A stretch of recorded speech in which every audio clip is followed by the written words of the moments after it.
व्यक्त की जा रही थी कि भारत जैसे लोकतंत्र में इस महामारी से लड़ना बहुत मुश्किल होगा। भारत के लिए, भारत के लोगों के लिए ये भी कहा जा रहा था कि इतना संयम, इतना अनुशासन यहां कैसे चलेगा।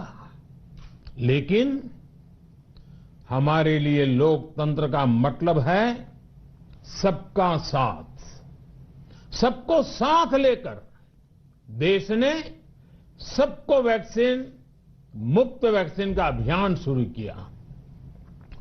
गरीब, अमीर, गांव, शहर, दूर सुदूर, देश का एक ही मंत्र रहा कि अगर बीमारी भेदभाव नहीं करती तो वैक्सीन में भी भेदभाव नहीं हो सकता। इसलिए यह सुनिश्चित किया गया कि वैक्सीनेशन अभियान पर वीआईपी कल्चर हावी न हो। कोई कितने ही बड़े पद पर क्यों न रहा हो, कितना ही धनी क्यों न रहा हो, उसे वैक्सीन सामान्य नागरिकों की तरह ही मिलेगी।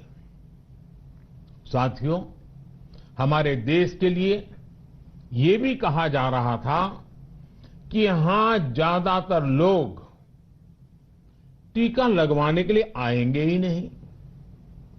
दुनिया के कई बड़े विकसित देशों में आज भी वैक्सीन हेजिटेंसी एक बड़ी चुनौती बन गई है। लेकिन भारत के लोगों ने 100 करोड़ वैक्सीन डोज लेकर ऐसे लोगों को निरुत्तर कर दिया है। साथियों, किसी अभियान में जब सबका प्रयास जुड़ जाता है तो परिणाम अद्भुत ही होते हैं। हमने महामारी के खिलाफ देश की लड़ाई, तो परिणाम अद्भुत ही होते हैं। हमने महामारी के खिलाफ देश की लड़ाई में जन भागीदारी को अपनी पहली ताकत बनाया। फर्स्ट लाइन ऑफ डिफेंस बनाया। देश ने अपनी एकजुटता को ऊर्जा देने के लिए ताली, थाली बजाई, दिए जलाए। तब कुछ लोगों ने कहा था कि क्या इससे बीमारी भाग जाएगी। लेकिन हम सभी को उसमें देश की एकता दिखी, सामूहिक शक्ति का जागरण दिखा। इसी ताकत ने कोविड वैक्सीनेशन में आज देश को इतने कम समय में 100 करोड़ तक पहुंचाया है। कितनी ही बार हमारे देश ने एक दिन में 1 करोड़ टीकाकरण का आंकड़ा पार किया है। ये बहुत बड़ा सामर्थ्य है, प्रबंध कौशल है, टेक्नोलॉजी का बेहतरीन इस्तेमाल है, जो आज बड़े बड़े देशों के पास भी नहीं है।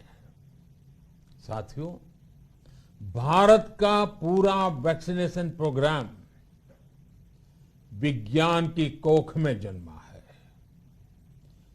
वैज्ञानिक आधारों पर पनपा है और वैज्ञानिक तरीकों से चारों दिशाओं में पहुंचा है।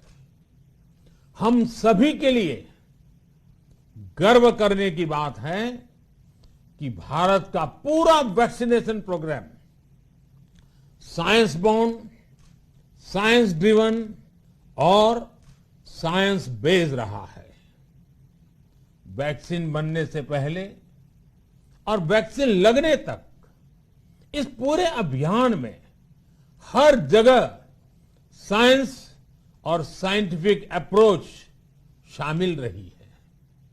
हमारे सामने चुनौती मैन्युफैक्चरिंग को लेकर भी थी, प्रोडक्शन को स्केल अप करने की भी थी। इतना बड़ा देश, इतनी बड़ी आबादी, उसके बाद अलग अलग राज्यों में, दूर दराज इलाकों में समय से वैक्सीन पहुंचाना, ये भी किसी भागीरथ कार्य से कम नहीं था। लेकिन वैज्ञानिक तौर तरीकों और नए नए इनोवेशन से देश ने इस चुनौतियों के समाधान तलाशे। असाधारण स्पीड से संसाधनों को बढ़ाया गया। किस राज्य को कितनी वैक्सीन कब मिलनी चाहिए, किस इलाके में कितनी वैक्सीन पहुंचनी चाहिए, इसके लिए भी वैज्ञानिक फॉर्मूले के तहत काम हुआ। हमारे देश ने कोविन प्लेटफॉर्म की जो व्यवस्था बनाई है,